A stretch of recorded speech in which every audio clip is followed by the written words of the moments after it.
What's going on, guys? I've got a 2006 Ford Explorer, and I'm going to use this car to point out to you the fuses, the relays for the blower motor, and I'm also going to go into a little bit of detail about how that circuit works. So it all starts up here. When you have the car on and you set this to any of these modes, it's going to energize the blower motor relay that's under the hood, and I'll point that out to you real quick. But before we even go into the hood, there's a fuse that provides power to that control unit that we were just messing with, and we're going to want to check that as well. The fuse is a 10 amp fuse that I've got marked here, and again, as I've said, it provides power to your control unit. Now this is for if you've got manual controls. It may vary slightly if you've got the automatic setup, but you're going to want to check that right there.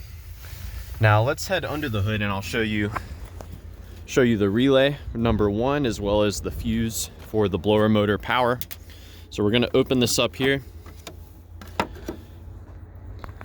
This is the main fuse for that blower motor, and if you want to remove it, you can just grab it and kind of wiggle it side to side while you're pulling it up, and it will come right out.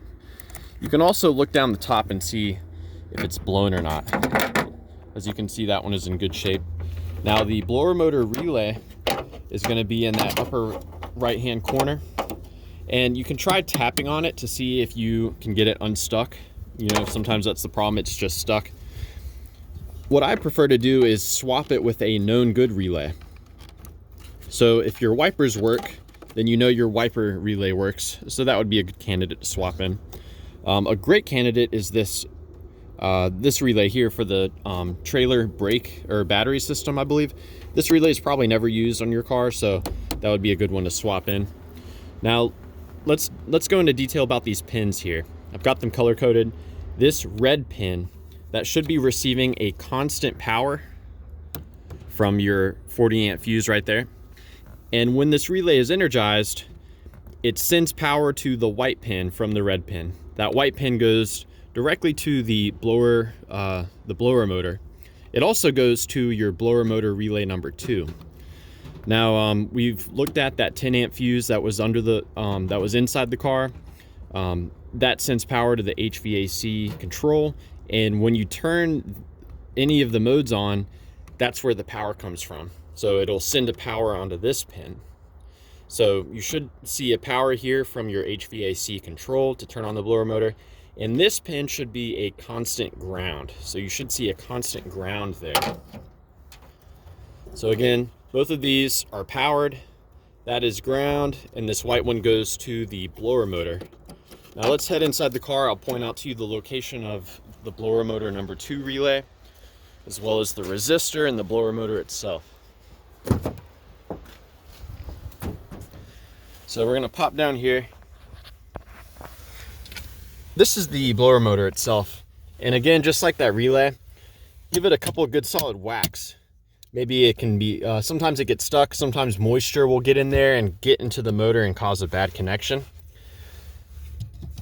And I'm gonna show you, you can disconnect this pretty easily by just prying on that little connector. It is easier with both hands. But what I want to show you is with it disconnected, you want to inspect the inside of that plug. I have seen where sometimes this plug will get burnt out. A bad connection will cause heat to build up and it can just kind of burn itself. And you can see here, there's 2 wires. Ford's playing a trick on me. There's yellow, green, and yellow, blue. One of those wires carries power from that blower motor number 1 relay. And according to my wiring diagram, it is the yellow-green wire. So, kind of hard for me to say, but I think that one is the yellow-green wire. So if I see power on the yellow-green, then I know that the blower motor number 1 relay is working properly. And I also know that this switch is working. It's sending the power to that blower motor number 1 relay. Now the yellow-blue wire, it carries a ground. And that's actually how the speed of the blower motor is varied. It's varied by the amount of ground that's being provided to it. And that ground comes in from the blower motor resistor, which is right up there. So that's your blower motor resistor right there.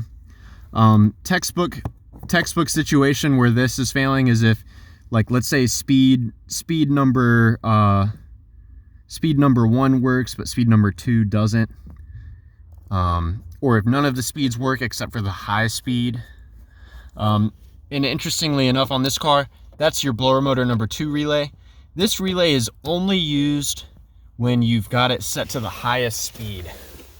So when you set this to 4, what that does is it energizes this relay, which gives that wire a direct connection to ground. So it's the strongest ground possible.